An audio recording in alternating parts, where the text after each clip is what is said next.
Baiklah, kita mulai presentasi kali ini dengan saya sebagai pembicara Ahmad Yogi S, NIM 270245715, jurusan Bisnis Manajemen. Pada kesempatan kali ini, saya akan membahas terkait hasil proyek saya dan teman-teman yang berjudul Akses Transportasi Publik sebagai Faktor Kunci dalam Mewujudkan Mobilitas Berkelanjutan di Indonesia. Proyek ini kami lakukan dalam rangka pembelajaran mata kuliah kewarganegaraan. Yang pertama, latar belakang. Latar belakang ini tim kami membahas terkait fenomena dan permasalahan mobilitas berkelanjutan di Indonesia. Yang pertama, transportasi publik adalah pelayanan pemerintah untuk menunjang mobilitas masyarakat sehari-hari. Yang seperti yang kita ketahui bahwa transportasi publik itu sudah selalu kita gunakan pada kegiatan sehari-hari. Untuk penduduk di Indonesia sebanyak 270 jiwa, 270 juta jiwa pada 2020, sehingga meningkatkan kebutuhan akan jasa angkutan umum. Untuk pemerintahan Provinsi DKI Jakarta menyediakan moda transportasi publik seperti Transjakarta, KRL, MRT, LRT, dan Jaklingko dengan tarif terjangkau yang berkisaran di antara 2.500 per 250 km, 250 per kilometer, maksimal 10.000. Nah, terdapat permasalahan utama tetapi di dalam transportasi publik ini di mana penggunaan transportasi publik belum maksimal. Mayoritas masyarakat masih memiliki kendaraan pribadi dibandingkan transportasi publik tersebut. Uh, Hal tersebut disebabkan oleh akses yang belum memadai dan tidak saling terintegrasi antar moda, kepadatan penumpang saat rush hour atau pada saat jam sibuk. Baik, selanjutnya kita akan membahas terkait rumusan masalah. Rumusan masalah itu sendiri, apa sajakah yang dimaksud dengan alat transportasi publik yang ada di Indonesia, bagaimana dan mengapa alat transportasi publik dapat mewujudkan mobilitas berkelanjutan di Indonesia, dan yang terakhir, apakah kendala yang ada pada transportasi publik di Indonesia itu sendiri.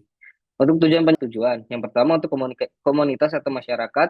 Poin pertama yaitu meningkatkan kesadaran tentang pentingnya transportasi publik. Yang kedua, memberikan rekomendasi kebijakan untuk meningkatkan aksesibilitas dan kenyamanan. Yang ketiga, memahami jenis transportasi publik yang ada. Dan yang terakhir, menggambarkan dan menguraikan perwujudan serta alasan mobilitas berkelanjutan oleh transportasi publik. Sedangkan tujuan keduanya untuk mahasiswa itu sendiri yaitu memberikan pengalaman penelitian berbasis komunitas. Yang kedua, memperkuat pemahaman konsep mobilitas berkelanjutan. Selanjutnya, kita akan membahas mengenai transportasi publik dan mobilitas berkelanjutan. Nah, di transportasi publik dan mobilitas berkelanjutan ini sendiri yaitu definisi dari transportasi publik itu sendiri yaitu sistem yang dirancang untuk melayani kebutuhan mobilitas masyarakat secara kolektif.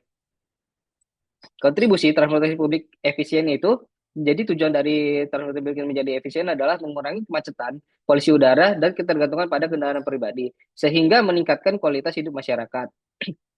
Nah, yang dimaksud dengan mobilitas berkelanjutan itu sendiri adalah konsep penggunaan moda transportasi ramah lingkungan dan efisien energi, yaitu akses transportasi publik yang baik dapat meningkatkan inklusivitas sosial dan ekonomi, serta mengurangi dampak negatif lingkungan. Itu menurut para ahli.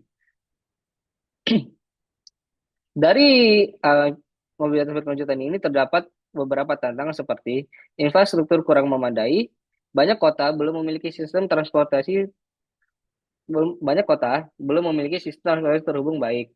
Kurangnya integrasi moda transportasi yaitu meskipun ada tarif integrasi di Jakarta, masih perlu peningkatan. Apalagi jika membahas kota lain. Preferensi kendaraan pribadi. Masyarakat masih memilih kendaraan pribadi karena kenyamanan dan fleksibilitas.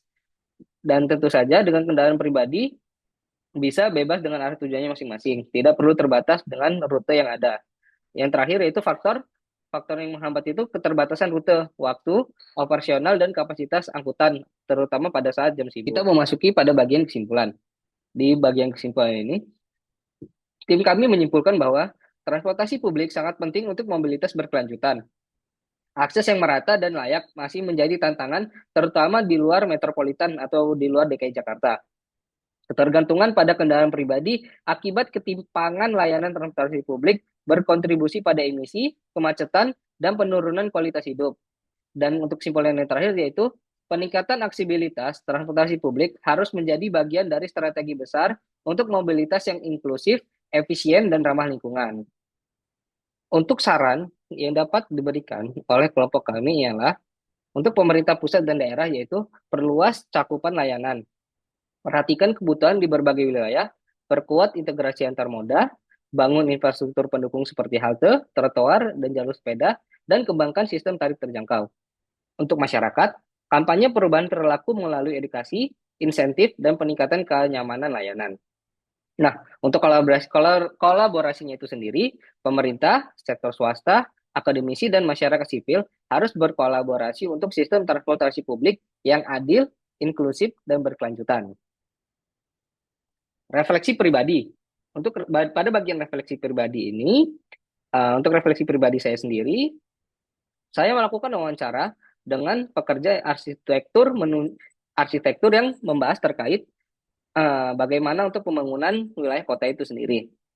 Nah, dari wawancara yang saya lakukan, arsitektur ini menunjukkan peran arsitektur dalam mobilitas berkelanjutan. Perencanaan bangunan perlu mempertimbangkan hubungan dengan akses transportasi umum, jalur sepeda, dan pedestrian. Sehingga ketika melakukan pembangunan suatu bangunan, itu tidak hanya memerhatikan bagaimana bentuk bangunnya saja, tetapi memerhatikan terkait lingkungan sekitarnya.